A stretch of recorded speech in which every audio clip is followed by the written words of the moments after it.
Mr. Antonio Herrera Alcantara will present us more about EU policy on CITS security. Welcome, it's a pleasure to have you here in the studio. So my name is Antonio Herrera. I work for the European Commission, the JRC, the Joint Research Center, and I've been working in the cybersecurity unit of the JRC for more than 5 years. I'm in charge of a portfolio of cybersecurity projects in road transport, and the most important project we are dealing with now is by far CITS security. Since 2018, we are focused on the implementation efforts. The mandate stems from the EU strategy for mobility of the future, okay? And we are doing that. This is the task that we are at. Implement a pilot on common EU-wide cybersecurity infrastructures for secure and trustful communications between vehicles and infrastructure.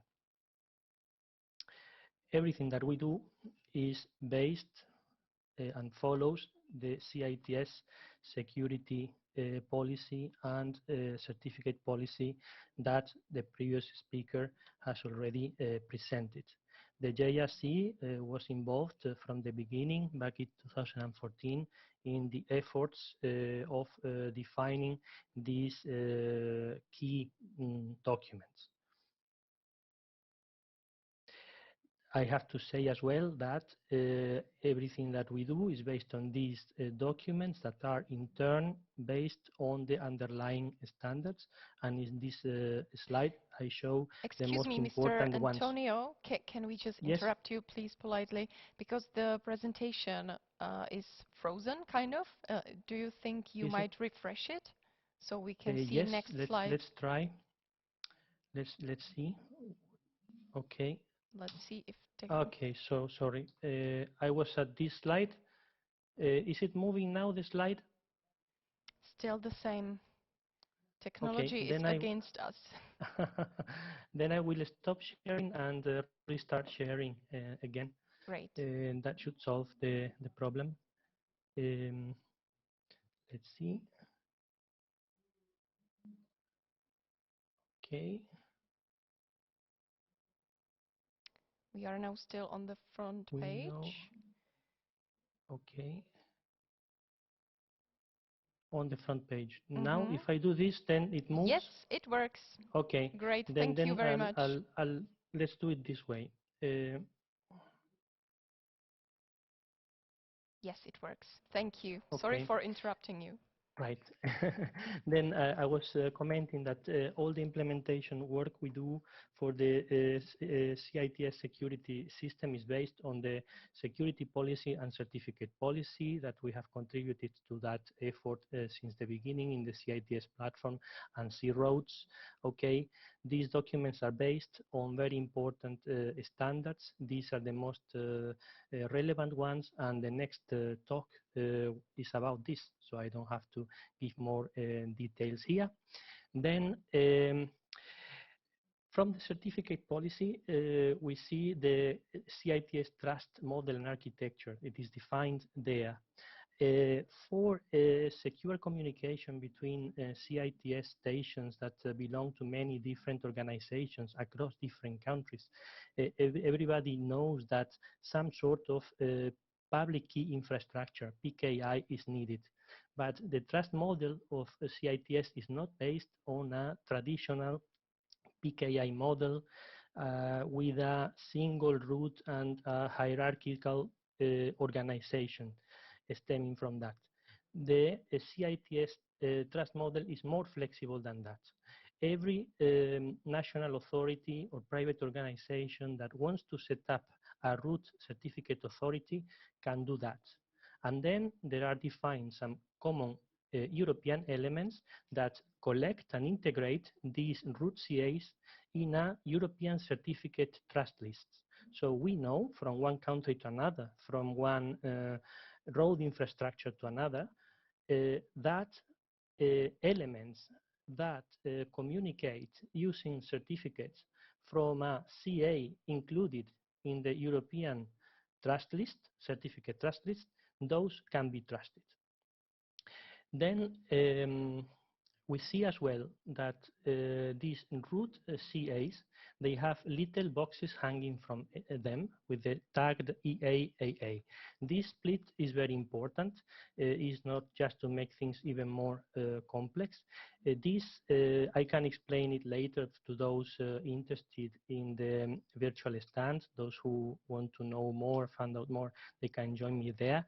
But this is very important because it's the key foundation for the privacy by design that it's very much thought of from the beginning in this system, and this privacy is key to earn the trust of the users driving those vehicles and get them to trust and use CITS services once they are available and deployed.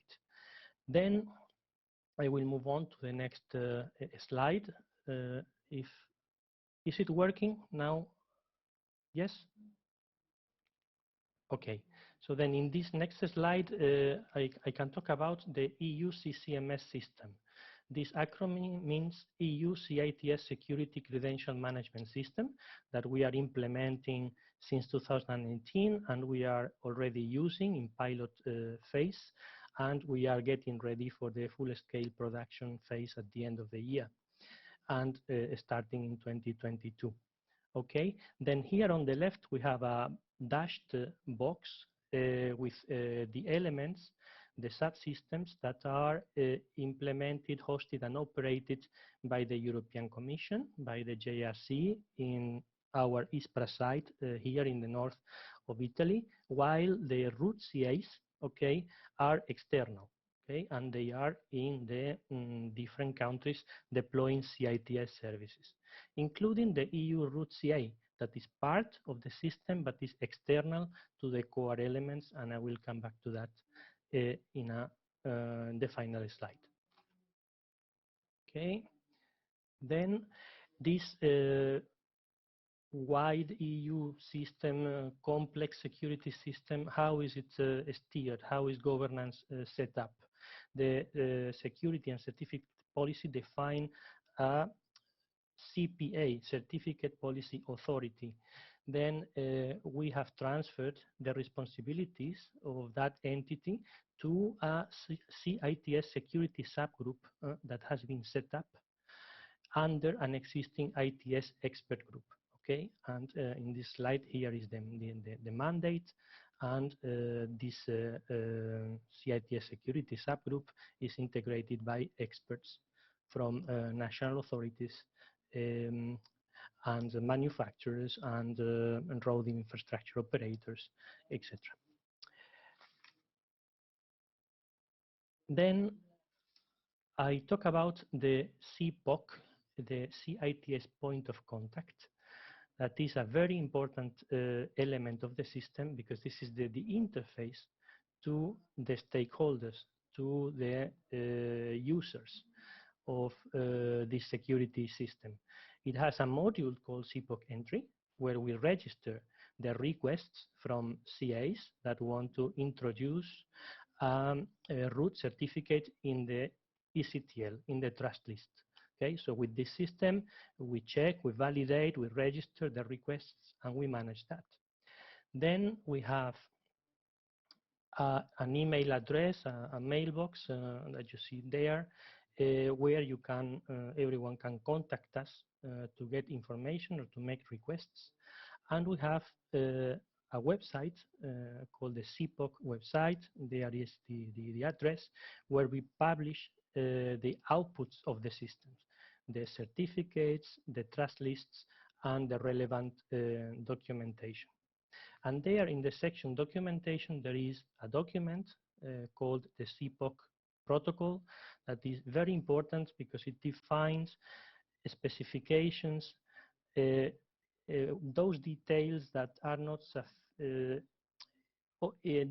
specified enough in the certificate policy and security policy. Those further specifications, further details are defined in the CPOC protocol. For instance, how to enroll an authority in the ECTL, what forms to use, what documentation to prepare, what is the workflow, For instance, what is the interface for the CITS stations to connect to this system to automatically retrieve TLM certificates and ECTLs and check for new ones if they are available. All that is defined in the CPOC protocol. Now I move on to the next one. The TLM, the Trust List Manager, is the heart of the core elements of the system. So the most secure element hosted in a very high security zone here in the site. It uses very advanced cryptographic hardware, and the TLM receives the clean input from the CPOC entry. Those root CAs, root certificates that have been validated, accepted, they are transferred to the TLM, and the TLM generates and signs the trust lists. That later on will be published in the CPOC website, as I have showed earlier. Then at this point, I have to explain that we have defined 3 services called level 0 or L0, level 1 and level 2. These are services or environments. The first one is the test environment, testing and integration. It's already operational since last year. We have more than 20 root CAs already enrolled, making their tests. I even have got confirmation from a manufacturer that their CITS station is now able to connect automatically to the system and update the TLM certificate and the ECTL when we have published the last one, and this is good news. Then later on this year, it's coming up the L1 service that is a stable environment for pilot operation, full scale, almost like the production system, but is not fully certified. And at the beginning of next year, we want to be ready with the proper production system, fully certified against the security policy and the certificate policy. Afraid we need to move on We right need now. I close in a minute. We have to finalize the That's fine. EU root Amazing. CA. Okay, thank you. So the EU root CA is a CA like any others, but it's a service offered by the European Commission. It's self-funded like the rest of the project, okay? And it can be used by those that want to start deploying services, but they do not want to set up their own CA, or they may set it up but later. So then they can use the EU root CA. This is an external service delivered by the company Atos, and we set it up with them through a public tender procedure. And it's the contract foresees future extensions to go on with the service if needed. So then the EU root CA has also the same level 0, level 1, and level 2 environments as explained earlier, and it has capacity for 150,000 stations and 11 sub-CAs. Now with this, I'm running out of time, so I conclude my presentation. I leave here interesting contact details, the CPOC website, the CPOC, the mailbox, the EU root CA registration for those interested in using this service, and the CITS security expert group. So thank you for your attention, and I will be available at the Q&A session and at the European Commission virtual stand. Thank you very much.